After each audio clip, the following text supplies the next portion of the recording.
Hello and welcome! Happy 2025 to you all. We are just jumping straight into the speed build today.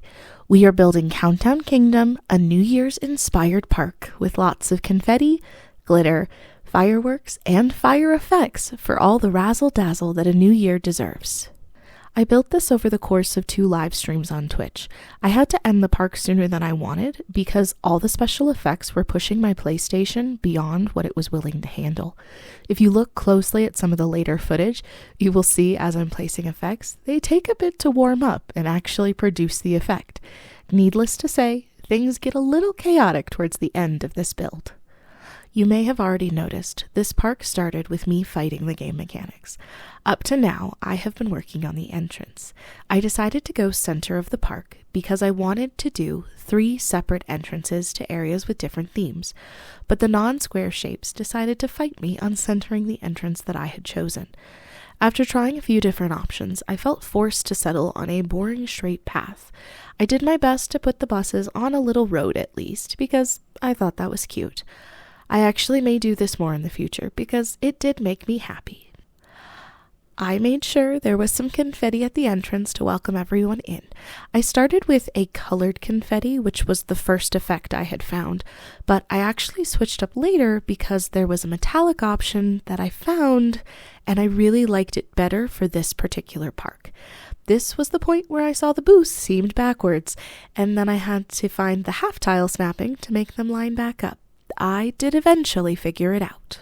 I skipped placing the entrance amenities because I was just placing down some prefab shells. Nothing too fancy there, though they will get confetti and glitter, mostly to make sure people have to buy extra food when their kids complain about eating glitter or confetti. I have a weird obsession with these Ferris wheels, so for the first ride I chose to go with the big wheel. I realized later this was the smaller one and I kind of wanted the larger one for bigger, fancier, more razzle-dazzly, but what was done, and this is what we got. Each queue has a little bit of confetti, and I'll show you later what we settled on for queue lighting. Once the queue had some confetti down, I turned to adding effects to the ride itself. I placed confetti in each of the carriages. I have since learned my Ferris wheel method, as we called it, of starting and stopping the game to place items on each cart, which at the time I was so proud of, was the wrong way to go about placing things on ride. But that took about 3 hours of adding effects for me to learn my mistake. For anyone who doesn't know, I will show you the fancy symmetry option a little later in the video that would have severely sped up my ride building shenanigans. After completing confetti placement, I switched to night mode because fireworks show up better that way, then proceeded to add fireworks to the top of each carriage. Unfortunately, I have not learned my lesson yet, so I was still starting and stopping the ride to add effects individually to each carriage. After placing 1 on most of the carriages, I decided maybe 2 would give me more of what I wanted. Spoiler, I was wrong. Fireworks in place, I realized they were not operating the way I thought they should. The fireworks need to be relatively far apart to be distinguishable as multiple effects. I elected to switch to more fire effects and less fireworks, which was a bit of a deviation from the original plan. But I actually ended up having a ton of fun placing fire all over the park. I never thought I would be the person to say this because I normally don't deliberately seek out chaos, but I wish there were more sparkler type effects. I spent a bit of time digging into what was possible and just didn't find the sparkler I was hoping for. Most of the park is therefore colored versions of 2 different fire effects. Here I am placing those fire effects that I found on the center of the big wheel as the ride's finishing touch. Once the big wheel was appropriately ablaze, it was time to move on to our second ride. I focused this first stream on flat rides because coasters are daunting. I am working on improving my building skills, and with each new park I build, I have pushed myself to experiment with building at least a little from scratch. But there is quite a bit of trial and error, and the struggle is real. I chose this collider hoping for a swirling vortex of fire, and this ride lived up to everything I hoped it would be. By this point, we had located the glitter, which meant every ride was getting confetti and glitter, which I know wasn't helping my poor console. I individually added fire to the roofs of each of the carriages and called the ride done for now. We will add confetti and glitter to the final ride to ensure it is the full experience, but I cut that footage because for some reason the first time I placed the effects, they were not anchored appropriately, making this insane swirling vortex of glitter below the ride. While searching through the special effects catalog, I found a small fire jet and decided to use it for queue lighting. I did not realize my console was going to hate all of the special effects later, or I may have chosen a more normal option, but it was fun to break out of my comfort zone and be absolutely chaotic. This effect will eventually light each ride's queue throughout the entire build. The third ride we chose was the Hellion Ring. I was trying by this point to make sure I was using another effect, so this wasn't just the flamethrower park. I placed fire jets on the cart, but was not sold on the look. I wanted a sparkler effect, but never managed to find one. Feel free to let me know in the comments if it exists and I am just being dumb. We switched to burst flamethrowers from the fire jets, only to run into another snag. The bursts were timed with the first time they were activated, and I was placing them while the game was paused. The timing was funky, with 10 on one side activating and then 7 on the other. It caused me a great deal of frustration. I returned to my trusty Ferris wheel method, with varying degrees of success. You are only seeing a fraction of the footage from building this ride because it was painful the number of times I placed an effect only to undo it and place it again. For the final ride of the first stream, we selected the Screaminator. Since I was nearing the end of the time I had set aside for stream, I told myself to focus on speed. I happened to notice the symmetry tools and was able to leverage rotational symmetry in my favor. I found an appropriate rotational count and was able to quickly add our effects to the rides. As chat said, the ride went boom because at first the activating flame bursts made quite a ruckus. With the Screaminator completed in record time, I had enough time on my first stream to add benches. I made a confetti glitter bench to boost the overall park razzle-dazzle. We did not add fire because that seemed a deterrent for use, and chat had the audacity to sass me. I believe it was an overall positive for console performance that no fire was added to the benches. Moving on to our second stream, I wanted to place a few more flat rides before torturing everyone with my attempts to build coasters. I chose to place this Frenzy Frill. This is where I learned what twinning does.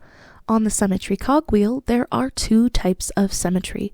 The rotational seems to go around a predefined axis depending on where you are trying to place the item. You will see here, by turning that up, we ended up with this fire effect around the whole seat.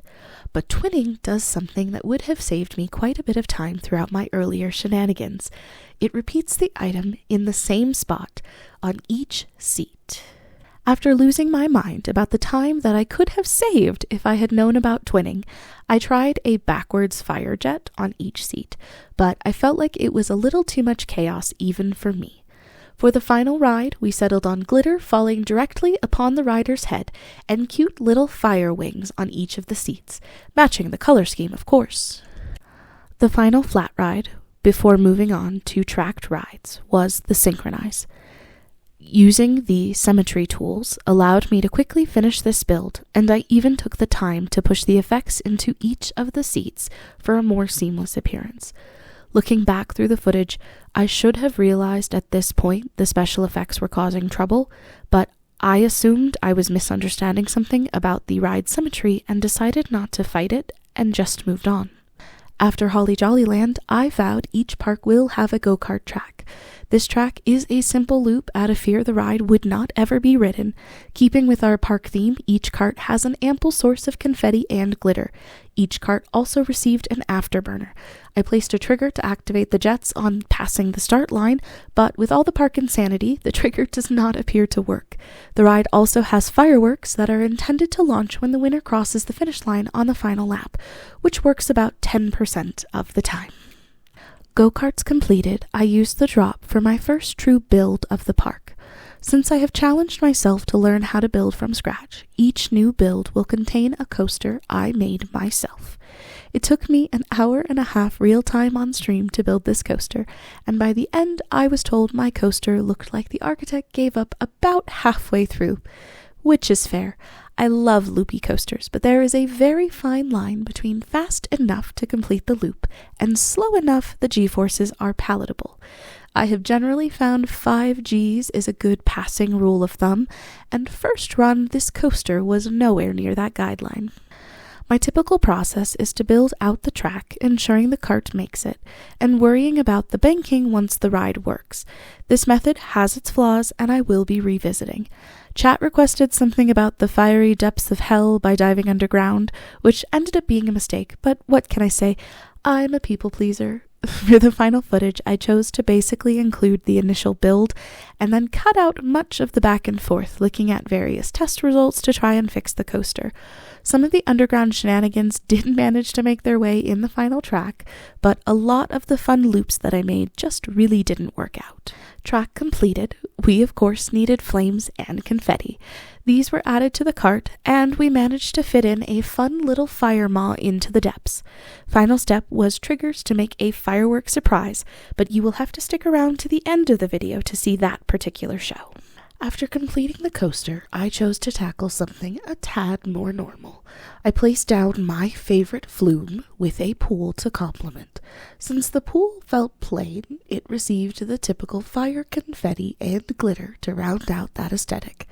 Chat was a little worried about guests getting mangled or burned, but thankfully the guests really seemed to love that ambiance of a fireside wave pool.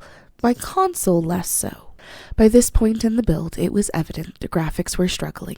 Each time an effect is placed, the fire appearing is inconsistent at best, which is unfortunate because I was genuinely having fun with all the fire. I built a total of 2 pools and just smushed all the footage together here.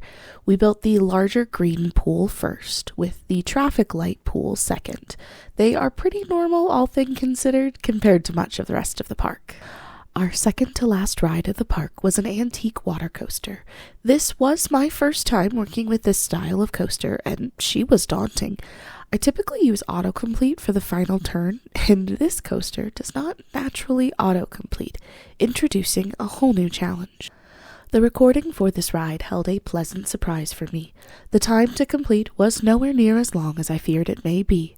After completing the track, testing showed that the log was not clearing the first turn. Ride 1, my powers of observation 0. It needs a slight downward trajectory to propel the log forward, which makes sense in hindsight. All this ride needed after completion was a few angle edits to the track turns, and she passed testing with flying colors. Unfortunately, I was teetering out on new decoration ideas. Without a better idea, I placed fire effects directly in the water on the track and confetti in the train and called this ride done. Our final build came as a suggestion courtesy of chat. This ride is a hanging coaster directly over our pool, intentionally close enough to just heat the bottom of riders' feet. I am not fully sure the ramifications of melting rubber above a pool, but I choose to believe it is part of the overall pool ambiance. This ride was another lesson in stop taking coasters so high, and we had some definite G-force issues. The inverted track hurt my brain for banking, but we made it through, and I was able, with some trial and error, to get something working. And with that, the speed build is done. Without further ado, let me present Countdown Kingdom. Welcome one and all to the EPA Park Nightmare, Countdown Kingdom, where our motto is, if the particulate inhalation doesn't kill you, the third degree burns just might. After signing your 20-page liability waiver, you can enjoy copious amounts of confetti and glitter in all the food and drink you purchase. Guard your souvenirs closely, and consider staying away from the more flammable options. We are waived of all fiscal liability for you and your possessions. With 7 warming ride options, 2 heated wave pools complete with water slides, and 3 coasters at your disposal, We guarantee you will have the best New Year's experience. Whether you choose to ride our famous flame wheel to warm up your bones chilled by the cold night air, the fire cyclone to really fill those lungs with some toxic chemicals, or even perhaps press your luck with the resolution black hole, our one guarantee to you is you will start the New Year's right with some hefty medical bills, which means all the bed rest you deserve. Come on down now and get a little toasty with us.